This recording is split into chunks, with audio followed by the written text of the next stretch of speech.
Well, welcome everyone to the Cambridge Handbook of Routine Dynamics launch party. We thought we'd do this on Halloween. We just picked a time and said, let's have some fun. And so our plan for this is Martha's going to say a few words about the sort of background and history. I'm going to play a couple quick songs, hopefully shake things up, and then we're going to start our 1 minute handoffs that we have done at the EGOS sub themes for the last couple of years. And the idea there, if people can raise their hand, that'll be good. And then we will ask each person to just talk for a minute about what they are thinking. We're going to try to be thinking about what's next. And then when you finish your minute, call on the next person with their hand up, or call on you can cold call someone if you want, but that'll hopefully keep it moving, and we'll jump in if we have to. Sound good? Sounds good. Great. So Martha, it's up to you, off to you. Hey, okay, so I'm a cat. I think I'm the cat that ate the canary. This has been a project of kind of that has succeeded beyond my wildest dreams, and I think beyond Brian's wildest dreams, although Brian has much wilder dreams than I do. So I'm going to take off my mask and share my screen. I think I'm going to share my screen. Here we go.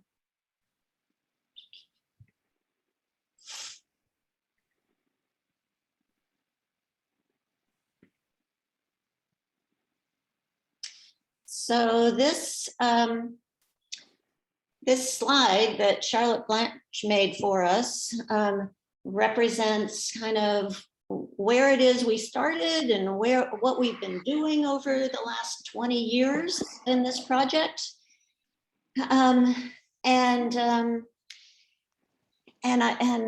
Got me to thinking a bit about like where it all started. And of course, Brian and I had done a little bit of work on routines before we got together. But in the process of the work that I did, I was in deep contact with Brian's work.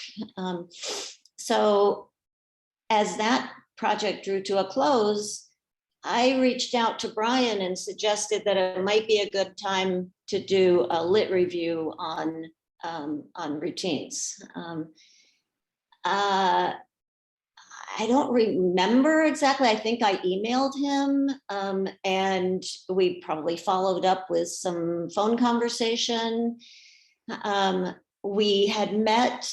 Brian was at University of Michigan for a couple of years before going to UCLA, before moving back to Michigan State, and so we had met. We knew each other a little bit, but we didn't really know each other well, but clearly we're dealing with some of the same ideas. And I think that's where, kind of the ideas quickly led to a friendship that's deep and strong and lasting, and has energized a lot of the work that we've done. So this combination of ideas and friendships and values that we share and that we share with other people in this community have really kind of, again, cemented this or woven this community together through lots of activities, the ego sub-themes, the workshops, the articles that many people have written, the kind of bringing those articles together in the Org-Sci special issue and the RSO volume, and then culminating but not ending. So it's for the moment, we have pulled all this together into the handbook. that is, I think quite a remarkable achievement with people from literally around the globe contributing wonderful, wonderful chapters. And it's kind of a launching pad for us to think about what's next. So one of the things I wanted to do is kind of, again, remind us of the humble beginnings, because it can look, in retrospect, it can look like, oh, this was all fated. This was all bound to be. But in fact, I wanted to read you some excerpts from the decision letter Brian and I got in November 7, 2000. So it must have been maybe late 1999 when we started working on the, I think that's, yeah, on the article.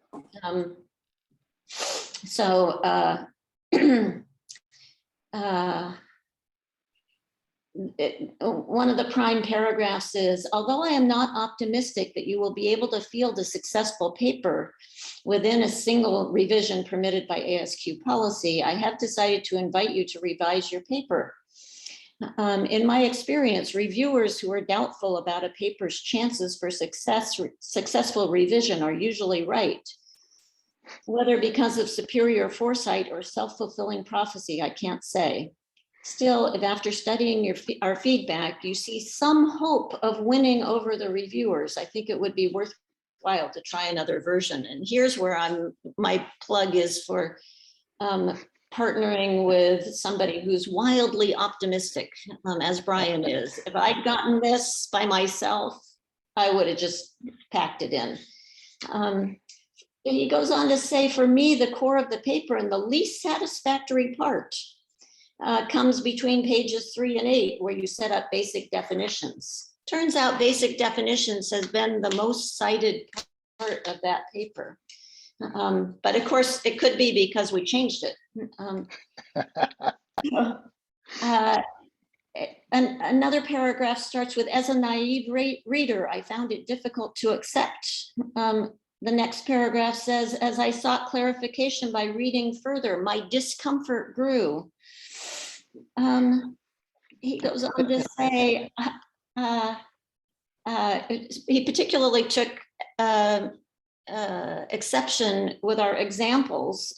And one of the examples, of course, is the hiring example. He says, I will provide detail from hiring routines at my institution because there is little such detail in your paper. Hiring at my university follows a set sequence supported by a variety of formal and informal sanctions for deviation. Unlike your example, deviations do not signal anything which communicates important meanings, but lead to delays, sanctions, and possible litigation. And even your short, the map is not the terrain analogy caused me difficulty. I could go on and on. I don't know if you're getting bored with this. I experienced the most difficult discomfort of the type described above throughout the paper, although the introduction and page 27 did seem to be clearer and more useful. And he admonished us to remember the dictum from ASQ's notice to contributors that clear writing is not an adornment, but a basic proof of grasp.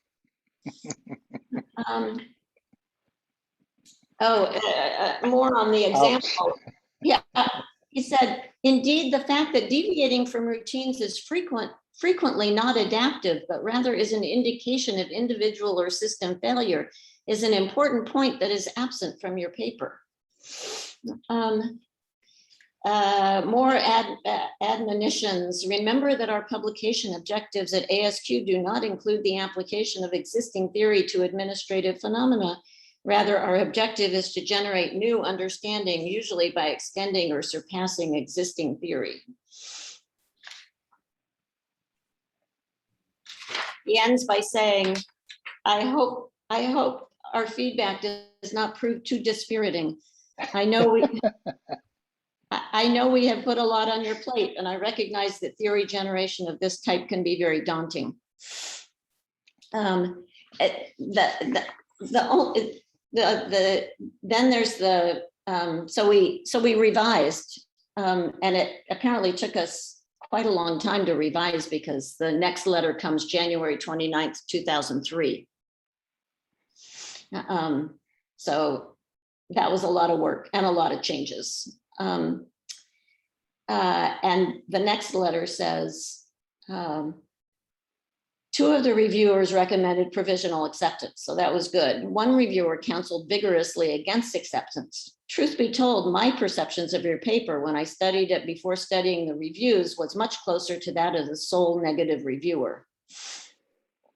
However, I respect all three reviewers greatly, and I know that one of the positive votes comes from one of the more demanding board members. Therefore, although I intend to push you on some issues as we work toward a final version, I'm pleased to provisionally accept your paper for publication in ASQ.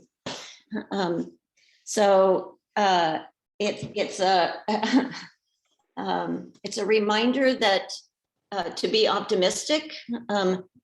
But I guess the other reflection that I have on this is that I think he did us a huge favor by being so hard on us and by forcing us to make him basically in the second round, after the conditional accept, he forced us to speak to him and to convince him. And I think that made it so that we were able to convince more people, not just the people who were already convinced, the two reviewers who were kind of already aware of practice theory and ready to believe that routines weren't always followed. But to speak to somebody who really thought that his hiring routine at his university was something that you just followed the steps, and that deviations resulted in deviations were rare, and that deviations resulted in kind of severe sanctions. So anyway, I don't quite know where to go from here. It's kind of nice to reflect on all the things that have made this project a joy and a success. I think the joy and the success have been things that have come together. The success has made it joyful, but the joy has made it successful. I know David's been talking about his experiences with other handbook projects and how different this one was. And it's because of the community. It's because of the way we work together. And it was reflected in, kind of, we sent out invitations to people and immediately had acceptances. And then people met their deadlines and they did the revisions that we asked for and really kind of pitched in and did everything that needed to be done to make this a handbook that we can all be really proud of. So with that, I think I'll pass it on to the more exuberant and entertaining part of the team for some entertainment. Thanks, Brian. Martha. Mm-hmm. Does this sound okay? Yep. So when we did the ego sub-theme not in Amsterdam, but hosted by Amsterdam, they made me set up for live streaming for the social event. So I got this figured out and hopefully this will sound okay. So must have been 10 years ago or more. Someone said, hey, you should write a song about routines. And I thought, hey, yeah, obviously, what a great idea. And so I tried, and this is all I could come up with. It's song's called Ruts in the Road, but it's not, well, you can see for yourself if it's about routines or not. You do what you do, you are what you are. The channel never changes because your habits and convictions are like ruts in the road to the places you go, and the things that you know are writing the show. So you come and you go, you know what you know. The channel never changes because your habits and convictions are like ruts in the road, pulling down from below. You're sleepwalking in your comfort zone. And then one day, the fever breaks. Just 1 minute, you're wide awake. You can see the show you've been living every day. You're tired of being your own cliche.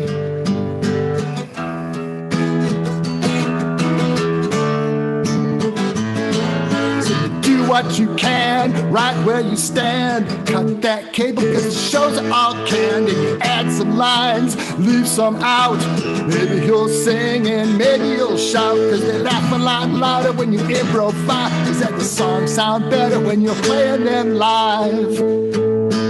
Do what you can, right where you stand. Cut that cable because the shows are all canned. And you add some lines, leave some out. Maybe you'll sing and maybe you'll shout, because they laugh a lot louder when you improvise. And the songs sound better when you're playing them live.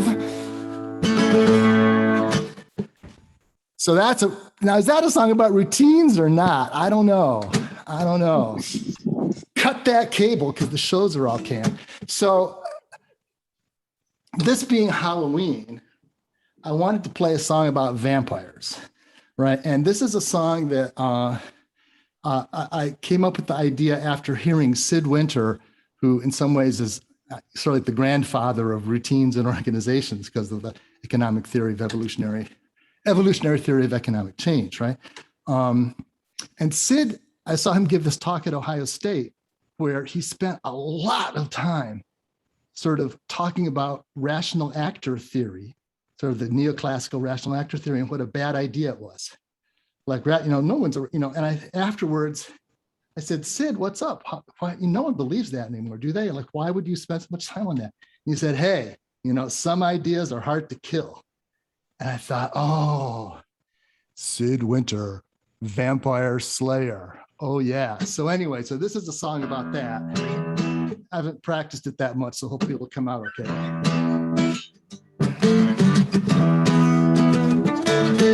Some ideas are hard to kill. Facts don't matter and never will.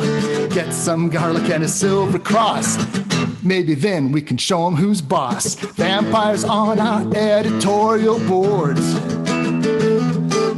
That's not what our journals are for. You can only say what's already been said, because they only print ideas that are dead.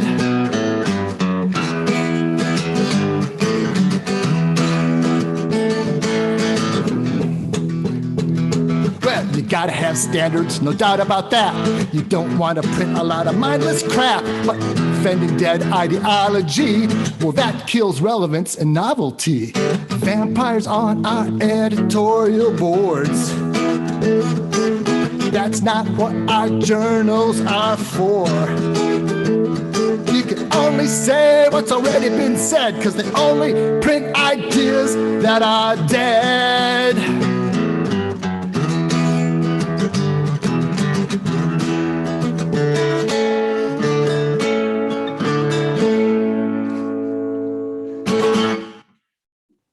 So let's get away from those dead ideas, huh?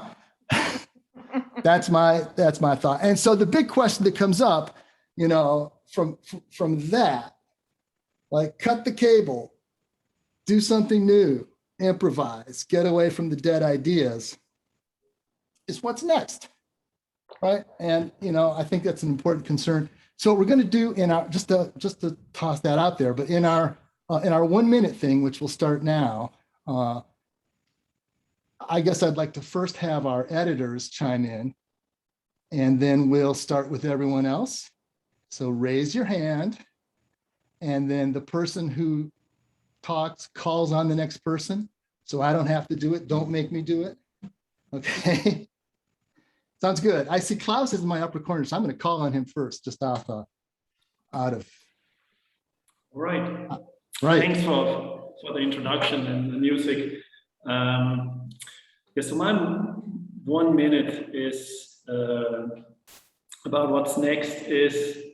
I've been interested in what is the dark side of organizational routines and how routines are also implicated in sort of bad stuff, in particular with Jeanette Eberhardt and Anne Frost about trafficking women.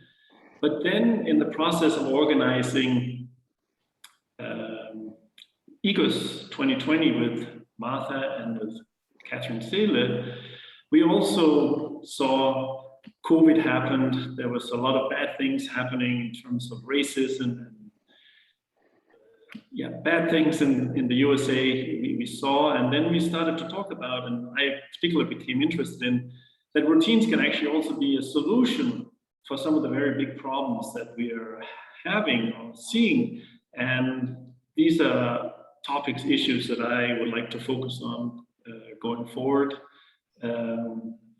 How can routine be sort of, you could end on a positive note, what's the bright side of routines in solving big issues?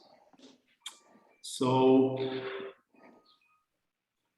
who's in my right corner? It's David Seidel. So over to you, David. Okay, so for me, well, maybe I can start by saying something about the project, the Handbook project. What was most exciting for me, not only because I was responsible for that part, but also because it connected very much to me, was the part where we talk about the relation between routine dynamics to other communities of thought. And I've been doing work in routine dynamics, but also been doing work on strategy as practice. Two communities that are fairly similar in some of the approaches they take, in some of the things they're interested in, but haven't been talking that much to each other. A lot of people from routine dynamics are also active in strategy as practice, but these two communities have been somewhat moving along in parallel to each other. And there are many other communities that have also done work that is very similar and not really talk that much to each other. And what I find very interesting, and I think that's also the way forward maybe, or things to come in the future, is that these communities start to talk more to each other, learn from each other, see the similarities, see the differences, and from there get inspired from each other. And with this, I hand over to Katharina, who is on a country walk at the moment, as I can see. Yes, hello. Yeah, sorry, it's a weekend. We're going for a walk, so but I'm delighted to be here anyway. That's the beauty of having mobile phones these days. What I was most excited about in doing the handbook was I was writing the chapter on ethnography, and I was reviewing all the different papers that were based on ethnography. And I mean, people who know me, know that I'm a very passionate ethnographer. I love ethnography. And so just seeing how many people have done ethnography in the routine dynamics community and all the interesting insights that have come out of this really made me like, I thought that was really wonderful. So it connects to the idea of a community. But then, and it just shows the other kind of thing that I was thinking about is that to some extent, I feel like routine dynamics also was a little bit of a home for ethnographers when they were looking for, okay, so how can I theorize my findings? Because to some extent, you always find patterns. And so if you're trying to explain whatever organizational phenomenon, you can very often draw on routine dynamics. So for me, that was really interesting. And going forward, what's next, connecting to what Klaus said, I mean, what also interests me is very much the contemporary issues that we're facing in society today, particularly climate change. And by the way, COP26 is starting today in Glasgow in the UK. And I think that connects also to what David said, because in terms of communities, because I think once we're using routine, or we're looking at some of these issues from a routine dynamics lens, it actually takes us to other communities that we maybe have not spoken to before. So I'm very excited to see what's coming next. Thank you. And I hand over to Luciana. Thank you, Katharina, and everyone. First of all, I would like to thank all the my co-editors, because it's been a really, really interesting experience, and it's been brilliant to have this team coming together around this project. I want to thank Martha for her introduction, which I found, half devastating and half giving hope, hope invoking for the rest of us anyway. And also, of course, Brian's songs were amazing, really, really amazing. So what I was thinking in terms of the handbook, one aspect of the handbook that I really enjoyed is the fact that we wanted, from the beginning, we wanted the handbook to be a bridge linking the past and the future of the field of routine dynamics. And one of the advances of the past, of course, that has been important for me has been, to bring in innovation, technology, and artifacts to bear centrally on studies of practices and routines. But where are we going to go in the next 20 years? I was thinking, that's what we got to focus on next. And I want to give up 2 or 3 ideas that I think are going to be important, also resonate in some of the comments of the other editors. The first idea is the idea of grand challenges, to name a few: climate change, epidemics, new technology. These are going to provide opportunities to test and to expand our theoretical toolbox. In particular, I think new technologies such as artificial intelligence are going to challenge our concept of routines quite fundamentally, I think, especially with regard to the role of human agency.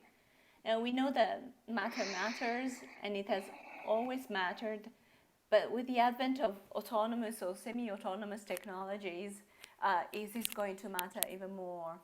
And also it is going to matter differently. So I think that understanding the effects of technology and how to govern it is going to be very important and a priority going forward. And the second point is we're probably, going to need new methods to address these new challenges and these new complexities. And I'm particularly interested in how qualitative methods can augment quantitative methods. And also newer methods, such as how we can use AI to study AI. Those are the quirky things coming up that I think are going to be quite promising. And finally, third, the engagement and impact, I think, is going to become even more important. As us, as academics, we learn to step out of our laboratories, so to speak, and to venture into the real world and influence policy and practice. So all in all, I think there is a lot to look forward to, and I really can't wait to get stuck in. Who's next, Luciana? Oh, yeah.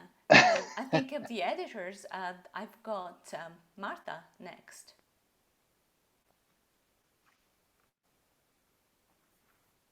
Okay, so this is kind of, I want to invite Brian to join in on this because we've been talking about this together.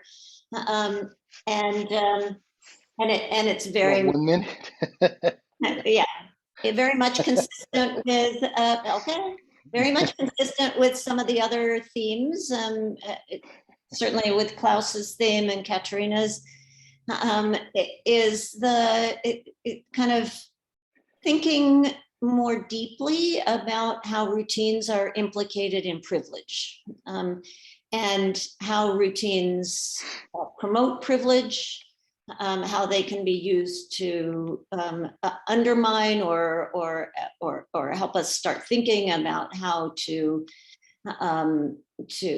I don't know what the word is, to expose privilege, and to think about alternative ways to go about doing the things such that we don't privilege the same people and the same things.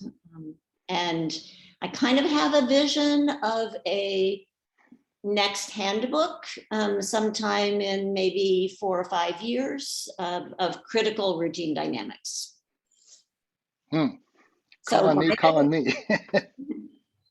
So, yeah, Brian, it's up to you. We get 2 minutes between the two of us. Yeah. So much of our work as organizational scholars is focused on efficiency, effectiveness, that stuff, so that power, privilege, this stuff often isn't attended to. And so, for example, take a particular topic, white privilege, like racism. One point of view says, oh, it's an individual psychological thing. It's, or it's an institutional thing, right? You get these two levels of analysis. But Martha and I have been sort of thinking, well, wait a minute, it's what we do.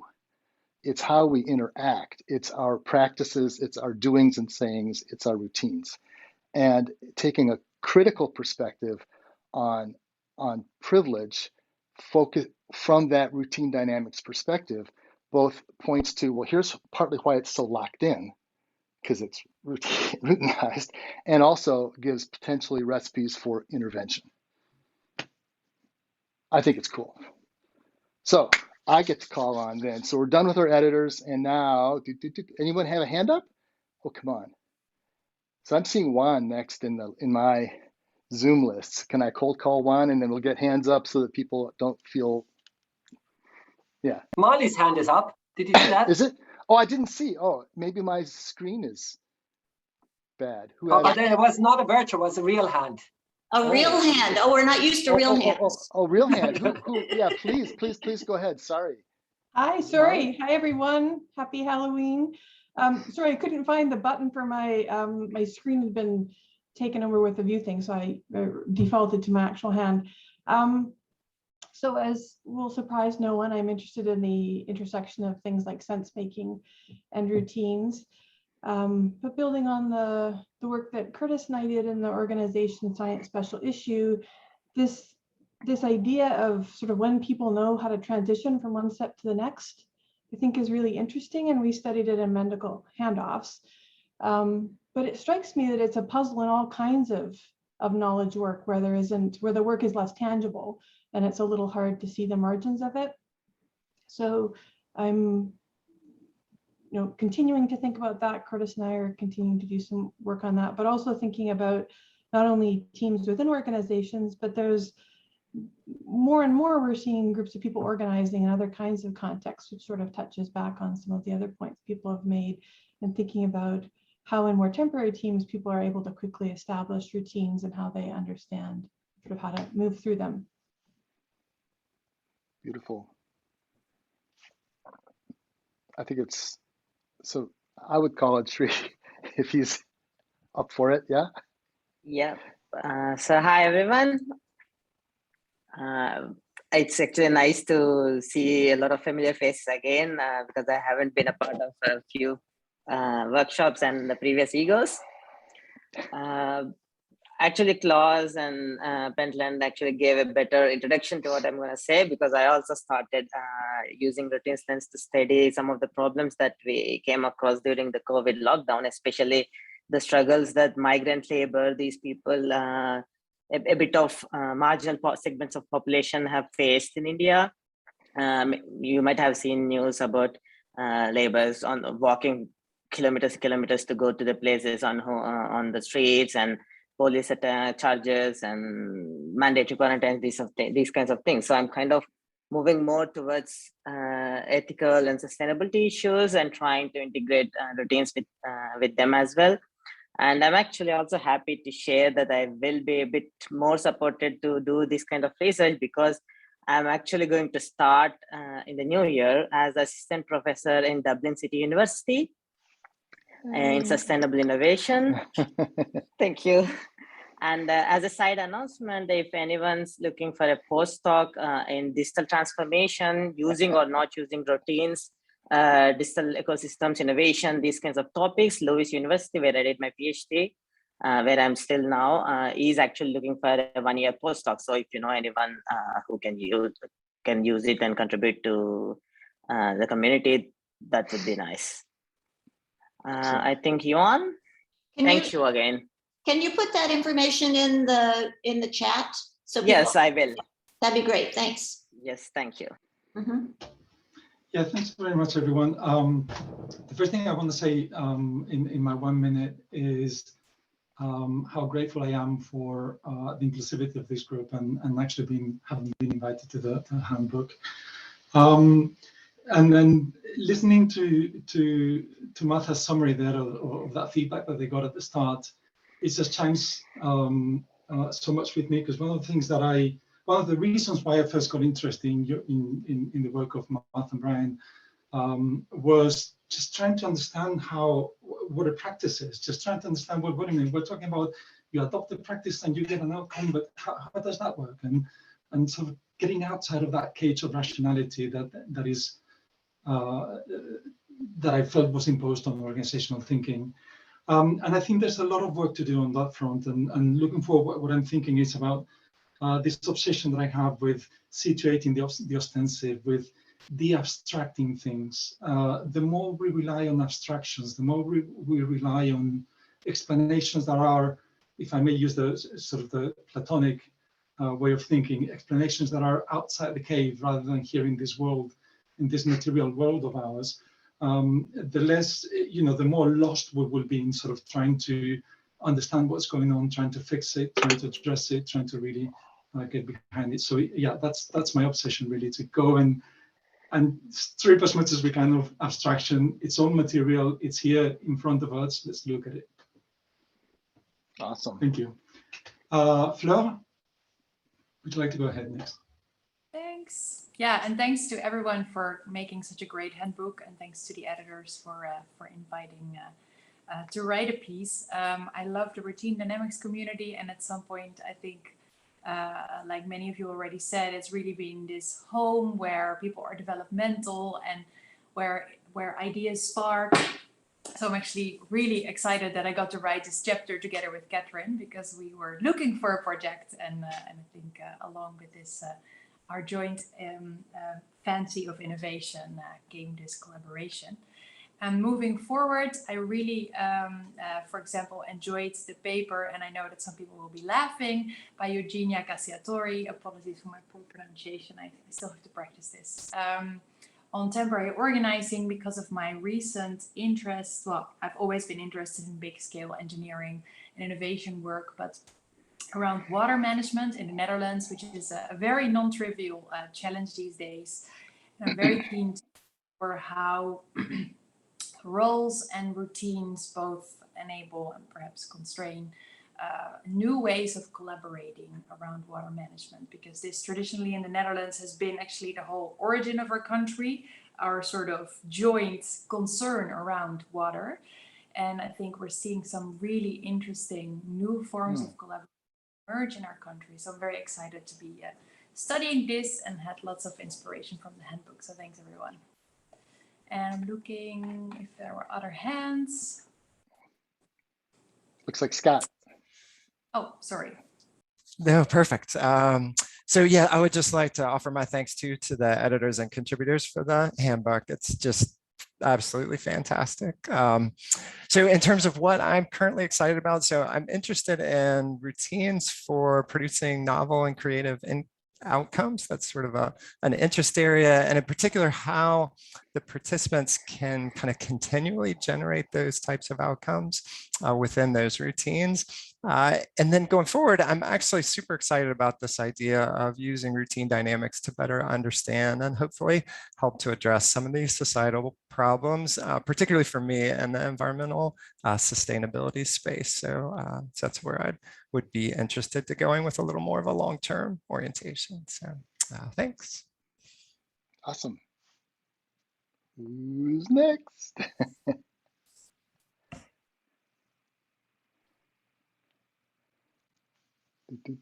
Shall we I'm just going to run down the list too.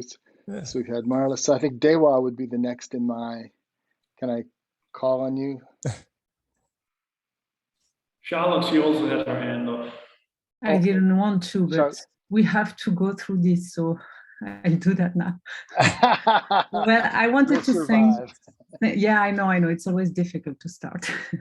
But I wanted to thank you, to thank the community, because it's really nice group, and it's always a pleasure to work with you all. And in terms of next steps, I want to push arts into routine dynamics, because yes, there is grand challenge and justice, but there is also beauty, wonder, aesthetics, and it's always nice to see how they can help us to think the world in another way. Awesome, thanks. So now Dewa is ready to go. Okay, hello everyone. I feel so excited for this great moment. I would thank you all the contributors for this great handbook, and I should say thank you, Brian and Martha, for as my editor for your commands and help in my writing the book chapter agent-based modeling in routine dynamics. For the work in the next stage, I think agent-based modeling as a specific methodology could do its specific contributions to routine dynamics research, even as could be a hard work. With the development of the practice and process-based perspectives that focusing on the performance of routines, this requires us to develop some descriptive and empirically grounded models. This implies that we should integrate ABM with some other empirical methods to calibrate the input parameters to verify and validate the model to increase its explanation capacity and confidence of the simulation results. I think it would be very hard to combine the different methods to integrate them together. But I think it's worth to do it in the future work. Okay, thank you. Super. Thanks. Katrin. Yeah, hi. Sorry for being late. I got the time zone completely confused here. I didn't remember that I live in Finland, which is like 1 hour ahead of Central Europe. Probably the darkness outside that did this to me. So, well, thanks also from my side. And I was actually reflecting on this yesterday when I took a walk, how I came to routine dynamics. And then I remembered how I walked up a very steep hill with Martha, well, a long time ago. And I think the walk was less difficult for Martha than for me, because I was about 7 month or 8 month pregnant at the time being, but we made it up to the Swiss mountains, and somehow this community that just made me stick. And I think one of the reasons they have been said before is just because it's so constructive. But for myself, it was also because my theoretical way or my way of thinking about the world was just so, this was a community that appreciated that. It was a community where I could come in with ideas like actor network theory. And that's also why I was so happy, challenged, but happy to also, for example, write that paper. And then, as Fleur said, to actually we engage together to writing the chapter on innovation. What I'm currently doing is, and what I'm really interested in, I mean, I've always been interested in technology, and I have taken this a bit more into a notion of grand challenges, because I felt that there is just so much going on in that respect, be it automation, but now obviously we have been hit by the COVID-19 pandemic that just has gotten me even more towards that direction. And I'm really also thinking more about environmental challenges that we have. One project that I'm involved in is about forestry and how we go about forestry in the future, but also studying a restaurant, a zero waste restaurant here in Helsinki, and how they cope with all of this. So lots of fascinating things going on. And routine dynamics just is always so helpful to actually think about these phenomena. Awesome. Alicia. Hello, everyone. So listening to everyone's, when we think about organizational routine and change, because I'm really fascinated by that topic. And I know there is also a lot of article about change and routines. And I think that we can discover more about that dynamic. And I want to learn more about that in different contexts, but because I think the context can really explain a lot. And I'm actually studying consultants in management who help the public sector to deal with change and new practices. So it's really fascinating to learn about practices and what what are the perceptions of participants, and the context can explain a lot. So the public sector contrasting the private sector, there is some differences, I know, but studying that with routines, it's really different for me. And it's really, I'm passionate about that. So I'm really excited to read the new handbook to help me learn more about routines. Awesome, thanks. And Yunshan, I think you may be our last, oh no, Fritja, well, let's see, Yunshan next. Yeah, hi everyone. Yes, for me as a PhD student who is hopefully will finish their PhD soon, I think it's very nice for me to be a part of the community already in the beginning of my PhD to actually join the research conversation. That's what my supervisors have told me about. One of the most important aspects during the PhD training, and I cannot wait to see all the chapters in the latest routines handbook and see where we are now. And hopefully, I will be able to join some of the conversations, especially about digital technology and design. And I think hopefully my dissertation that will come next year will maybe talk about some issues regarding design and digital technology. We shall see. Yeah, thank you. Super, thanks. So Fritjof. Yeah, sorry, I'm in a cafe, so I will be quick. There's some music in the background.